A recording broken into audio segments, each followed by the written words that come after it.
नमस्कार नहीं welcome you all world affairs. मैं हूं प्रशांत धवन। नाउ रशिया और यूक्रेन की वॉर एक बहुत ही इंटरेस्टिंग स्टेज पे आ खड़ी है, जहां पर अब रशिया कह रहा है कि जितने टैंक्स तुमको लाने हैं ले आओ, चाहे अमेरिकन टैंक्स हो, जर्मन टैंक्स हो। जिस तरीके से रशिया का कहना यह है, इन्होंने बहुत सारे यूक्रेन के पुराने टैंक्स डिस्ट्रॉय किए हैं, वैसे ही ये Kornet anti tank guided missile, ये मिसाइल यूज करता है रशिया टैंक को डिस्ट्रॉय करने के लिए। इसी मिसाइल से ये जर्मन, फ्रेंच, अमेरिकन सारे टैंक से डिस्ट्रॉय करते रहेंगे। ना एक तरफ रशिया का कॉन्फिडेंस है, दूसरी तरफ हम देख रहे हैं कि यूरोप में ना एक खुशी है। खुशी इस बात की है, ये ऐसा ये बाय द वे कार्टून ना पूरे यूरोप में काफी वायरल हुआ था। यहाँ पे आप देख पाओगे जैसे पुरानी कहानियों में होता है, एक बड़ी रशियन शार्क एक छोटी सी यूक्रेनियन मछली के सामने, फिर अचानक से बहुत सारी मछलियां और आ जाती है और फिर शार्क को लगता है कि अब तो यहाँ पर एक इवन बैटल हो जाएगी। तो यूरोप के देशों को एटलीस्ट आज के समय ये लग रहा है कि अब बहुत सारे यूरोपियन कंट्रीज ना अपने state of the art weapons, अपने टैंक्स, अपने यूरेनियन एम्यूनेशन, ये सब भेज रहे हैं यूक्रेन के पास। और अब यूक्रेन को शायद एक प्रॉपर ऑफेंस, एक प्रॉपर अटैक करने का मौका भी मिलेगा। मगर जैसे मैंने आपको बताया, रशिया का कहना यह है कि कुछ होने नहीं वाला, we will burn all of your tanks. और उसी के साथ साथ रशिया ने यह भी कहा है कि इन टैंक्स में अगर यूरेनियम वाला एम्यूनेशन हुआ, जी हाँ, कुछ टैंक्स हैं जिनके एम्यूनेशन में, जिनके आप कह लीजिए गोले बारूद में यूरेनियम का भी यूज होता है, तो रशिया ने कहा है कि उस अटैक को हम एक डर्टी न्यूक्लियर बॉम्ब का अटैक मानेंगे और उसी हिसाब से हम रिप्लाई करेंगे। तो डिस्कस करेंगे इस वीडियो में कि आज के समय हो यहाँ पर क्या रहा है, बहुत सारे टैंक्स यूक्रेन को क्यों भेजे जा रहे हैं, बहुत कुछ आपको जानने को मिलेगा। मगर आगे बढ़ने से पहले आपसे एक क्वेश्चन पूछूंगा।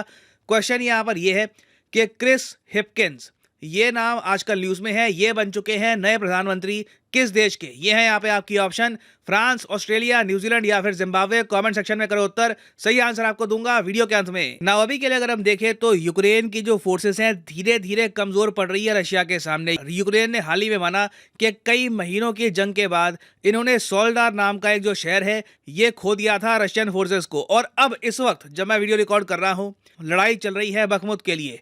बखमुत यहाँ पे आप देख पाओगे एक बहुत ही इंपॉर्टेंट शहर है, बिल्कुल डोनेस्क रीजन के पास, और रशिया इसको कब्जाने की कोशिश कर रहा है। रशिया को पता है कि यह शहर एक बहुत ही इंपॉर्टेंट फ्रंटियर है।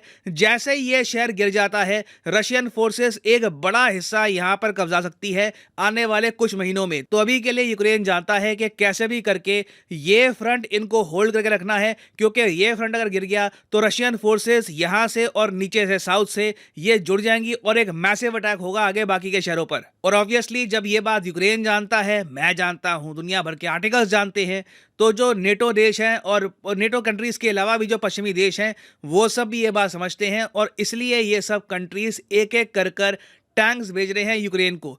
कोई देश भेज रहा है 30 टैंक्स, कोई 12, कोई 4, कोई 3। कोशिश की जा रही है कि यूक्रेन के पास नए 500 के आसपास टैंक्स आ जाएं, ताकि यूक्रेन इस हिस्से को खो ना दे। और अगर आप सोच रहे हैं कि ये टैंक्स पहले क्यों नहीं दिए, अब क्यों दे रहे हैं, क्योंकि अब देखो रशिया आ चुका है प्लेन एरिया में। ये जो एरिया ना बखमुत का और उसके आसपास का, बिल्कुल प्लेन एरिया है। यहां पर या तो आप बहुत सारा एरिया हार सकते हो या जीत सकते हो। तो टैंक्स का रोल बहुत ज्यादा इंपॉर्टेंट है। और इसलिए हमने देखा कि जर्मनी, फिनलैंड, पोलैंड, पुर्तगाल, स्पेन, नेदरलैंड्स, डेनमार्क, नॉर्वे, ये सारे देश जो आप मैप पे देख रहे हैं, including USA and United Kingdom, इन सब ने टैंक्स प्रॉमिस किए हैं यूक्रेन को।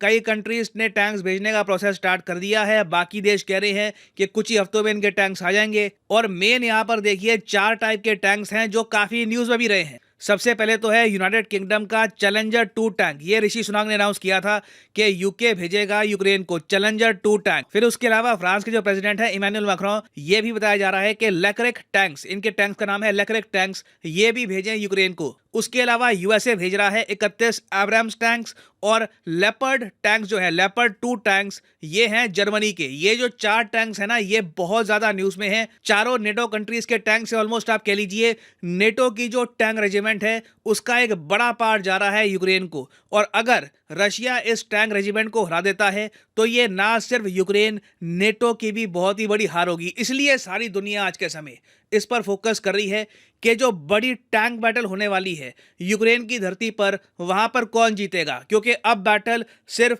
यूक्रेन रशिया की नहीं, it is pretty much NATO versus Russia. अब यहां पे आप पूछोगे कि अगर नेटो अपने अत्याधुनिक टैंक्स भेज रहा है यूक्रेन को, तो रशिया भी अपने जो एडवांस टैंक से ही उतारता क्यों नहीं है। देखो, इसको लेकर ना बहुत सी रिपोर्ट्स हैं। अब रशिया का जो मेन अत्याधुनिक टैंक है जिसकी पूरी दुनिया वेट कर रही है वो है T-14 अरमाता टैंक। यहाँ पे आप देख पाओगे ये है T-14 टैंक। दूर से ही देखोगे आप तो लगेगा कि हाँ बिल्कुल एक बहुत ज़्यादा मॉडर्न डिज़ाइन है। कई कंपोनेंट्स हैं इसके जो आपको एक नॉर्मल टैंक में दिखते नहीं है। मगर यूके की जो मिनिस्ट्री ऑफ डिफेंस है उन्होंने रिसेंटली ये पोस्ट करी कि इनका जो T-14 टैंक है ना ये अभी डेवलपमेंटल स्टेज पर है। और रिसेंटली जब T-14 टैंक के कुछ प्रोटोटाइप मतलब के अर्ली डेवलपमेंट वाले जो टैंक्स हैं ये भेजे गए रशिया के सोल्जर्स को, तो रशियन सोल्जर्स ने इन टैंक्स को यूज करने से मना कर दिया। ये क्लेम किया है यूके ने। तो पश्चिमी देश तो कह रहे हैं कि ये बेस्ट टाइम है रशिया पर एक पलटवार करने का, क्योंकि रशिया के पास जो यूएसएसआर के जमाने के टैंक्स है वही पड़े हैं। नए टैंक इनके अभी के लिए यूजेबिलिटी में है नहीं, they are in poor condition. अब इसी बीच क्या होता है कि रशिया ये भी स्टेटमेंट देता है कि जो लेपर्ड 2 टैंक है जर्मनी का, याद रखिएगा लेपर्ड 2 टैंक जर्मनी का, इसमें ना एक खास टाइप का शेल होता है जिसको ये कहते हैं यूरेनियम कोर वाला शेल। रशिया कहता है कि अगर इस शेल से हमारे सोल्जर्स पर बॉम्बिंग हुई तो हम मानेंगे कि यूक्रेन ने डर्टी न्यूक्लियर बॉम्ब यूज़ करना स्टार्ट कर दिया है और उसके रिस्पॉन्स में रशिया के पास कंप्लीट फ्रीडम है कि अपने ये न्यूक्लियर आर्सेनल का इस्तेमाल कर सकते हैं। तो ये मैं कहूँगा एक बहुत ही चिंताजनक बात है कि रशिया क्लेम्स लेपर्ड 2 टैंक्स में बिकम डर्टी न्यूक्लियर बॉम्ब। और जर्मनी का स्टांस आप अगर देखो तो जर्मनी की जो विदेश मंत्री हैं वो अपने पार्लियामेंट में ये कहती है कि टेक्निकली स्पीकिंग हम एक तरीके से रशिया के अगेंस्ट वॉर में लड़ रहे हैं। आज के समय वॉर चल रही है तो वॉर में सब कुछ जायज़ है। और इसलिए आपने नोटिस किया होगा हाल ही में जो डूम्सडे क्लॉक है, एक घड़ी है दुनिया में डूम्सडे क्लॉक, वो टाइम रखती है कि हम लोग विनाश के कितने करीब है, वो हाल ही में कई सेकंड्स और आगे हो गई थी। ये मैं आपको दिखाता हूँ। तो यहाँ पे आप देख पाओगे doomsday clock reset humanity is now 90 seconds away from catastrophe. Doomsday का मतलब ही वही होता है कि एक ऐसा दिन जब सब कुछ नष्ट हो जाएगा। और इसको लेकर एक क्लॉक बना रखी है एक संगठन ने। संगठन का नाम है the bulletin of atomic scientist. और यहाँ पे आप देख पाओगे इनकी जो वेबसाइट है इसमें इन्होंने ऊपर लिखा भी हुआ है it is seconds to midnight. और इन्होंने यूट्यूब पे शेयर भी की है ये बात। इनके हिसाब से we are 90 seconds to midnight. जो अभी समीकरण बन चुके हैं यूक्रेन वॉर को लेकर, इवन यहाँ पे इन्होंने क्लाइमेट चेंज की बात कही है, इससे दुनिया में इतनी टेंशन बन गई है कि अगर एक भी चूक हो गई तो बिल्कुल न्यूक्लियर आर्मागेडन हो सकती है, न्यूक्लियर वॉर हो सकती है। तो कहीं ना कहीं देखिए यूरोपियन कंट्रीज और यूएसए को भी इस बात का ध्यान रखना होगा कि ऐसे कार्टून शेयर करते टाइम ना ये मत भूल जाओ कि ये सब कहानियों के कार्टून वगैरह होते हैं। रियलिटी में न्यूक्लियर बॉम्ब्स भी एग्जिस्ट करते हैं। रशियन शार्क को अगर ये फील हो गया कि बिल्कुल ये शार्क घिर चुकी है तो उस केस में डूम्सडे क्लॉक में सीधा 12 बज जाएंगे रात के, and that will be bad for everyone. खैर वापस आते हैं अपने क्वेश्चन की तरफ। ये हाल ही में बन गए हैं प्राइम मिनिस्टर किस कंट्री के? तो सही उत्तर यहाँ पे है option C the country of New Zealand. Jacinda Ardern ये अब हट चुकी हैं as the PM of New Zealand. इन्होंने रिजाइन कर दिया है और इनकी जगह आ गए हैं अब हिपकिंस। याद रखिएगा Chris Hipkins the new PM of New Zealand. और फाइनली यहाँ पर मैं ये भी ऐड कर दूं कि अनअकैडमी की बम्पर 20% सेल हो चुकी है एक्टिव।